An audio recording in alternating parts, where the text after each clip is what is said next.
ഗോപിക, നേരെ നമുക്ക് ശബരിമലയിലേക്കൊന്ന് പോകണം. കാരണം വളരെ വിശേഷപ്പെട്ട ഉത്സവത്തിന് ഇന്ന് പരിസമാപ്തിയാവുകയാണ്. മണ്ഡല മകരവിളക്ക് കഴിഞ്ഞാൽ ഏറ്റവും അധികം ഭക്തർ പിന്നീടെത്തുന്നത് 10 ദിവസത്തെ തിരുവുത്സവത്തിന്റെ സമയത്താണ്. അപ്പോൾ ഗോകുൽ അവിടെ തയ്യാറാണ്. ശബരിമലയിൽ കാനനവാസന് ഇന്ന് ആറാട്ട്. പമ്പാ നദിയിൽ ആറാട്ട് നടത്തി തിരികെ എത്തി കൊടിയിറക്കുന്നതോടെ പൈങ്കുനി ഉത്സവത്തിന് സമാപനമാകും. ആചാരനിറവോടെ ഇന്നലെ ഭഗവാന്റെ പള്ളിവേട്ടയും നടന്നു.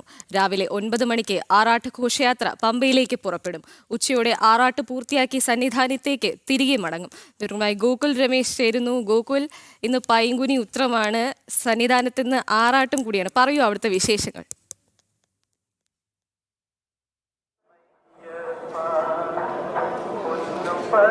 സ്വാമി ശരണം. ഗോപിക ഗൗതം, എന്തായാലും ഭക്തിനിർഭരമായ അന്തരീക്ഷത്തിൽ തന്നെയാണ് സന്നിധാനവും പരിസര പ്രദേശങ്ങളും ഉള്ളത്. ഇന്ന് അയ്യപ്പൻ്റെ ജന്മനാളായിട്ടുള്ള പൈങ്കുനി മാസത്തിലെ ഉത്രം നാളാണ്.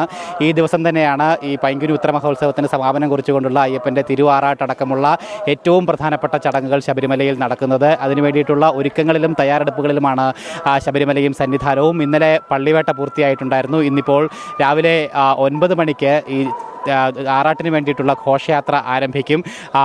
പമ്പയിലാണ് ആറാട്ട്, പമ്പാ നദിയിലാണ് ഭഗവാന്റെ ആറാട്ടുള്ളത്. 9 മണിക്ക് ഇവിടെ നിന്നും ആനപ്പുറത്തേറിയാണ് ശബരിമല അയ്യപ്പൻ പമ്പയിലേക്ക് പുറപ്പെടുന്നത്. തുടർന്ന് പമ്പയിൽ ആറാട്ട് നടന്നതിന് ശേഷം 1 മണിയോട് കൂടിയിട്ടാണ് ആറാട്ട് അടക്കം നടക്കുന്നുണ്ടാവുക. എന്തായാലും അതിനുശേഷം പമ്പ ഗണപതി ക്ഷേത്രത്തിൽ അയ്യപ്പസ്വാമിയെ കണ്ടു തൊഴുവാനായിട്ടുള്ള അവസരമുണ്ടാകും ഭക്തർക്ക്. അതിനുശേഷം വൈകുന്നേരത്തോടുകൂടി 3 മണിയോടുകൂടി തിരികെയുള്ള ആറാട്ട് ഘോഷയാത്ര തിരികെയുള്ള യാത്ര പുറപ്പെടുകയും ചെയ്യും. തുടർന്ന് സന്നിധാനത്ത് എത്തിക്കഴിഞ്ഞാൽ ഉടൻ ആറാട്ട് ഘോഷയാത്ര സന്നിധാനത്ത് എത്തിക്കഴിഞ്ഞാൽ ഉടൻ കൊടിയിറക്കും. അതോടുകൂടി പൈങ്കുനി ഉത്ര മഹോത്സവത്തിന് പരിസമാപ്തിയാവുകയും ചെയ്യും. അതിനുശേഷം ഇന്ന് രാത്രി ഹരിവരാസനം പാടി നട അടയ്ക്കുന്നതോടുകൂടി എല്ലാ ചടങ്ങുകൾക്കും പരിസമാപ്തി കുറിക്കും. എന്തായാലും വളരെ ഭക്തി നിർഭരമായിട്ടുള്ള അന്തരീക്ഷത്തിൽ തന്നെയാണ് പൈങ്കുനി ഉത്ര മഹോത്സവം 10 ദിവസവും കഴിഞ്ഞു പോയത്. എന്തായാലും അവസാന ദിവസത്തിലെ ചടങ്ങുകളിലേക്ക് കടന്നിരിക്കുകയാണ്. ഇന്നിപ്പോൾ 7:30 മണി വരെ മാത്രമായിരുന്നു നെയ്യഭിഷേകം ഉണ്ടായിരുന്നത്. അല്പസമയം നേരം കൂടി മാത്രം ദർശനം ഉണ്ടാവുകയുള്ളൂ. അതിനുശേഷം പമ്പയിലേക്ക് ആറാട്ടിനായിട്ട് പോകുന്നതിന് വേണ്ടിയിട്ടുള്ള തയ്യാറെടുപ്പിലേക്ക് പോകും. എന്തായാലും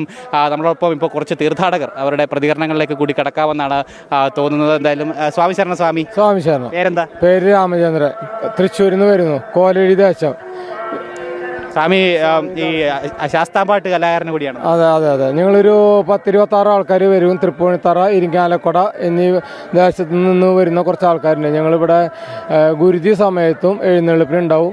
ഈ ഇന്നലത്തെ പരിപാടിക്ക് പള്ളിവേട്ടയ്ക്ക് ഞങ്ങൾ അവിടെ നിന്ന് എഴുന്നള്ളിക്കുമ്പോൾ എല്ലാ ശാസ്താംപാട്ട് ടീമുകളും ഉണ്ടാവാറുണ്ട്. എല്ലാ ദേശത്തു നിന്നും വന്ന് ഞങ്ങളിവിടെ സംഗമിക്കാറുണ്ട്. അത് ചടങ്ങുകൾ മംഗളപരമായി നമ്മൾ മുന്നോട്ട് കൊണ്ടുപോകണം. ഇതുവരെ ദൈവസഹായം കൊണ്ട് സുഖമായി കാര്യങ്ങൾ ചടങ്ങുകൾ മംഗളപരമായി നടത്താൻ നമുക്ക് സാധിച്ചിട്ടുണ്ട്. ഇനിയും തുടർന്ന് ഇങ്ങനെ പോകട്ടെ. ശാസ്താംപാട്ടിൻ്റെ ഒരു ഐതിഹ്യം എങ്ങനെയാണ്? എന്താണ് അതിൻ്റെ ഒരു? അത് അയ്യപ്പന് എൻ്റെ ഒരു എന്താ പറയുക കലാരൂപം. ശിവന് എന്താണ് തമ്പുരു, അതേമാതിരി ഒരു ഇത് കിട്ടിയിട്ടുള്ള ശാസ്താവിൻ്റെ. ശാസ്താംപാട്ടിന് അയ്യപ്പന് ഏറ്റവും കൂടുതൽ ഇതുള്ളത്. അത് ജനനം വരെ, അത് കഴിഞ്ഞിട്ട് പുണ്യാകം, അങ്ങനെ ചടങ്ങുകൾ ഇങ്ങനെ മുന്നോട്ട് പോയിരിക്കും ആണ് കാര്യങ്ങൾ. ഇപ്പം എന്തായാലും ഞാൻ ഒരു 2 വരി പാടാം ഒരു ഗണപതിയെ പറ്റിയിട്ട്. സ്വാമി ശരണയ്യപ്പ. കദളി കൂമ്പുട ഉടയ മൂർത്തിയാം കന്യയിൽ ഗണം നായക. കദളി കൂമ്പുട ഉടയ മൂർത്തിയാം കന്യയിൽ ഗണം നായക. കുളിരോടെ കുയിൽ കവനഗംഗയിൽ കലശ നിരാഭിഷേകമായി. കുളിരോടെ കുയിൽ കവനഗംഗയിൽ കലശ നിരാഭിഷേകമായി. സ്വാമി ശരണയ്യപ്പ. സ്വാമി ശരണം. സ്വാമി വളരെ സന്തോഷം. എന്തായാലും അങ്ങനെയാണ് ഓരോ ഭക്തരും. അദ്ദേഹം ശാസ്താംപാട്ട് കലാകാരനാണ്. അയ്യപ്പന് വേണ്ടി ശാസ്താംപാട്ട് സമർപ്പിക്കുന്നതിന് വേണ്ടിയിട്ട് ഇന്നലെ പള്ളിവേട്ട ദിവസം ഇവിടെ എത്തിയതാണ്. അവരുടെ ഒരു സംഘമായിട്ടാണ് അവർ വരുന്നത്. എല്ലാ വർഷവും ഈ ദിവസങ്ങളിലൊക്കെ ഇവിടെ ഉണ്ടാകാറുള്ളതാണ്, പള്ളിവേട്ട ദിവസങ്ങളിൽ ഉണ്ടാവാറുള്ളതാണ്. എന്തായാലും അങ്ങനെ നിരവധി ആയിരക്കണക്കിന് ഭക്തർ എന്തായാലും അയ്യപ്പൻ്റെ പള്ളിവേട്ടയും ആറാട്ടുമൊക്കെ കണ്ടു തൊഴുവാനായിട്ട് സന്നിധാനത്തുണ്ട്. ഇന്നലെ രാവിലെ എത്തിയ തീർത്ഥാടകരിൽ പലരും പോയിട്ടില്ല. അവരൊക്കെ ഇവിടെ വിരിവെച്ച് തങ്ങുകയാണ്. ഇന്ന് ആറാട്ട് കൂടി കഴിഞ്ഞതിന് ശേഷം മടങ്ങാൻ വേണ്ടിയിട്ട് എന്തായാലും നല്ല തിരക്ക് രാവിലത്തെ ആദ്യ മണിക്കൂറുകളിൽ ഈ ആറാട്ട് ദിവസം ശബരിമലയിൽ അനുഭവപ്പെടുന്നുണ്ട്. എന്തായാലും അല്പസമയത്തിനകം തന്നെ ഈ വെളികല്ലൂർ മണികണ്ഠൻ എന്ന് പറയുന്ന ആനപ്പുറത്തേറി അയ്യപ്പൻ ആറാട്ടിന് വേണ്ടിയിട്ട് ഘോഷയാത്രയായിട്ട് പമ്പയിലേക്ക് യാത്ര തിരിക്കും. ഇനി എന്തായാലും ഉച്ചയോടുകൂടി ആറാട്ട് നടക്കും. അതിനുശേഷം വൈകുന്നേരം തിരിച്ചെത്തിയതിനു ശേഷം ആറാട്ട് സമാപിക്കുന്നതോടുകൂടി അല്ലെങ്കിൽ ആറാട്ട് ഘോഷയാത്ര സമാപിക്കുന്നതോടുകൂടി കൊടിയിറക്കോടുകൂടി ഉത്സവത്തിന് കൂടി പരിസമാപനമാവുകയും ചെയ്യും. എന്തായാലും ഏറെ ആചാരനിബിഡമായിട്ടുള്ള ചടങ്ങുകളുണ്ടായിരുന്നു. പള്ളിവേട്ടയടക്കം ഇന്നലെ വളരെ വിശിഷ്ടമായിട്ടുള്ള ആചാരങ്ങളോട് കൂടിയിട്ടാണ് പള്ളിവേട്ടയടക്കം പൂർത്തിയായത്. പരമ്പരാഗതമായിട്ടുള്ള ആചാരത്തോടു കൂടിയിട്ടാണ് പള്ളിവേട്ടയടക്കം പൂർത്തിയാവുകയും ചെയ്തത്. എന്തായാലും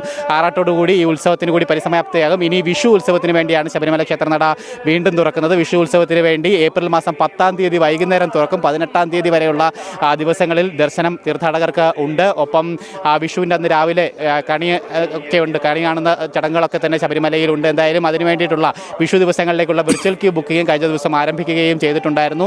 എന്തായാലും ഇനിയിപ്പോൾ ഇന്ന് നട അടച്ചു കഴിഞ്ഞാൽ 10 ദിവസത്തിന് ശേഷം വീണ്ടും വിഷു ഉത്സവത്തിന് വേണ്ടി ശബരിമല ക്ഷേത്രനട തുറക്കുകയും ചെയ്യും. അങ്ങനെ തീർത്ഥാടകർക്ക് വളരെ വിപുലമായിട്ടുള്ള ഒരു ദർശന സമയപരിധിയൊക്കെ ഈ ദിവസങ്ങളിൽ ഉണ്ടായിരുന്നു. കാരണം മീനമാസ പൂജ കഴിഞ്ഞ ഉടനെ തന്നെ 10 ദിവസത്തെ പൈങ്കുനി ഉത്സവം ഉണ്ടായിരുന്നു. ഇനിയിപ്പോൾ 10 ദിവസം കഴിഞ്ഞാൽ വീണ്ടും ഒരു 10 ദിവസത്തെ വിഷു ഉത്സവത്തിന് കൂടി ശബരിമല ക്ഷേത്രനട തുറക്കുകയും ചെയ്യും. എന്തായാലും ആയിരക്കണക്കിന് 10,000-കണക്കിന് തീർത്ഥാടകരാണ് ഈ നട തുറന്ന ദിവസങ്ങളിൽ അയ്യപ്പൻ്റെ ദർശന സുഹൃതം നുകർന്നു കഴിഞ്ഞിട്ടുള്ളത്. ഓക്കെ ഗോകുൽ, എന്തായാലും അയ്യപ്പൻ്റെ ആറാട്ട് സമയത്ത് പമ്പയിലാണ് ആറാട്ട് നടക്കുന്നത്. ആ സമയത്ത് വീണ്ടും നമുക്ക് ശബരിമലയിലെ ഉത്സവ വിശേഷങ്ങളിലേക്ക് എത്തണം. ഗോപിക, മുൻപൊക്കെ ഈ മണ്ഡല മകരവിളക്ക് കാലം കഴിഞ്ഞാൽ വലിയ തിരക്ക് ശബരിമലയിൽ ഉണ്ടായിരുന്നില്ല. അതായത് മാസപൂജയ്ക്കൊക്കെ തുറക്കുന്ന സമയത്ത് വളരെ കുറവായിരിക്കും ഭക്തർ. പക്ഷേ ഇപ്പോഴങ്ങനെയല്ല. ഇപ്പോൾ എപ്പോൾ നട തുറക്കുന്നു അപ്പോഴെല്ലാം മണ്ഡലകാലത്തുള്ളതുപോലെ തന്നെയുള്ള തിരക്ക് ശബരിമല ക്ഷേത്രത്തിൽ അനുഭവപ്പെടുന്നു എന്ന കാര്യം കൂടി ഘട്ടത്തിൽ ഓർക്കേണ്ടതുണ്ട്.